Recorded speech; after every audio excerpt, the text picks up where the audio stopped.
भाजपा पर सवाल उठाएगा, जो आरएसएस की जो फिरका परस्त बांटो राज करो की नीति है उस पर जो सवाल उठाएगा, वो सारे इनके नकली दुश्मन के दायरे में आ जाएंगे।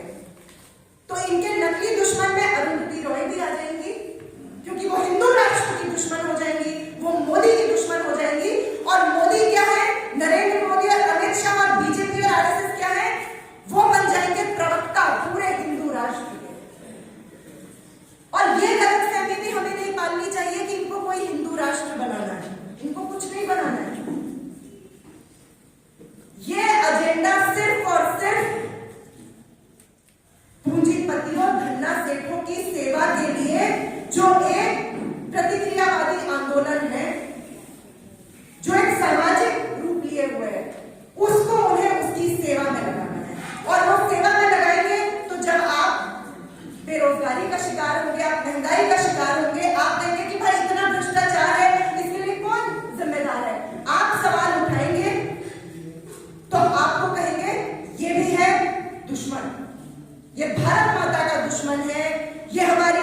प्राचीन हिंदू संस्कृति का दुश्मन है, ये मोदी का दुश्मन है, ये भाजपा का दुश्मन है। और इस दुश्मन के दायरे में हर वो व्यक्ति आएगा जो इनके खिलाफ बोलेगा। और 2014 से लेकर आज 10 साल हो गए हैं, इनका ये जबर नंगे तरीके से तो लागू है ही, लेकिन अपनी जो ये फांसीवादी विचारधारा है, जो ये विचार है, ये इसको भी सामान्य बोध बना देते हैं, कॉमन सेंस बना देते हैं। ये बात समझना हमारे लिए बेहद जरूरी है कि फांसीवाद काम कैसे करता है, ये काम कैसे करते हैं। बीजेपी सरकार में रह सकती है, सरकार से बाहर जा सकती है, ये बिल्कुल संभव है, लेकिन आरएसएस की मौजूदगी समाज में बनी हुई। और 2014 से पहले ऐसा तो नहीं है कि आरएसएस नहीं थी, बिल्कुल थी, एक आंदोलन के तौर पे तो ये थे ही,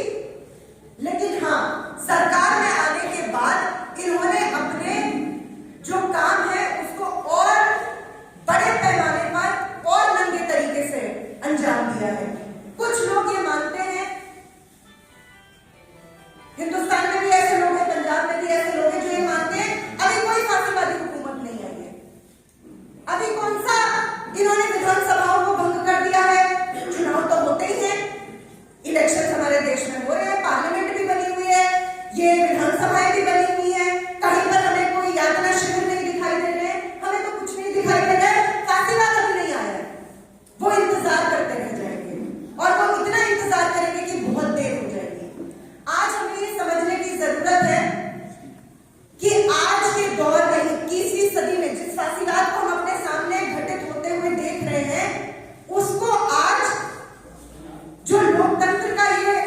खोल है, ये जो आप कह सकते हो ये जो रूप है, आज उसको त्यागने की जरूरत नहीं, उसको छोड़ने की जरूरत नहीं है।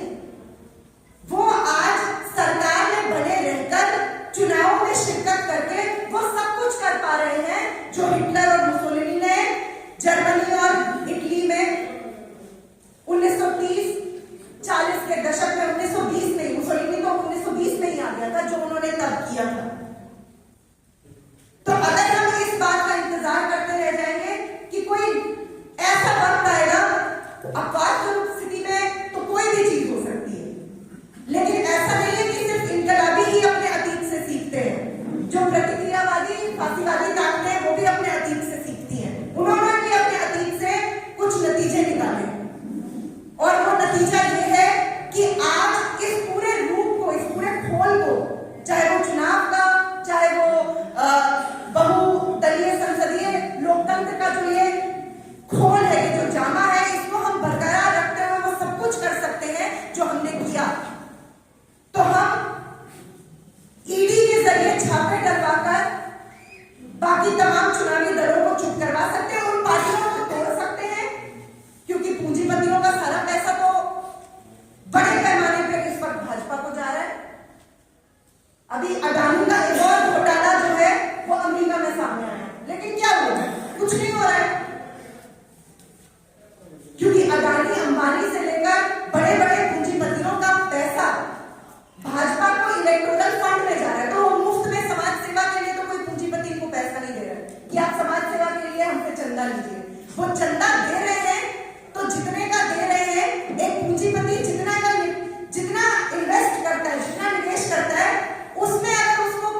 पीछे आएंगे, और ये तब आएंगे जब आप निहत्थे होंगे, जब आपके लिए लड़ने के लिए कोई बचा ही नहीं होगा। अगर सारे वकील जेलों में चले जाएंगे, सारे वकील तो वैसे भी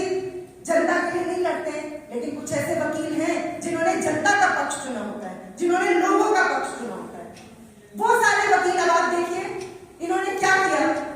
जो भीमा कोरेगांव का मसला हो उसमें क्या किया, इन्होंने वकीलों को निशाना बनाया, जिसमें जीएन साईं बाबा से उससे पहले ही जीएन साईं बाबा होते, और जीएन साईं बाबा की जो शहादत हुई वो भी तो इसी फासिलाती हुकूमत की खालिस्तानी थी। या अगर आज वो अरुंधति रॉय जैसे लोगों के पीछे,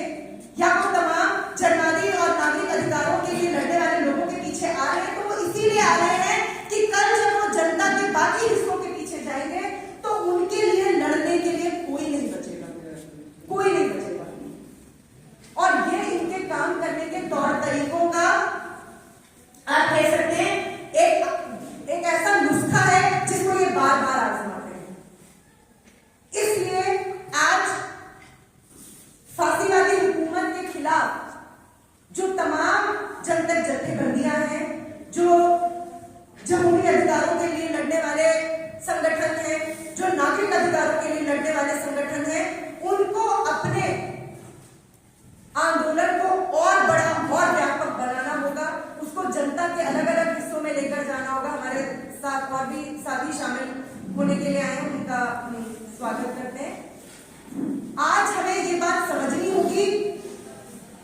कि इनके निशाने पर हर वो आदमी आएगा जो इनके नकली दुश्मन के उस छवि में फिट होता है।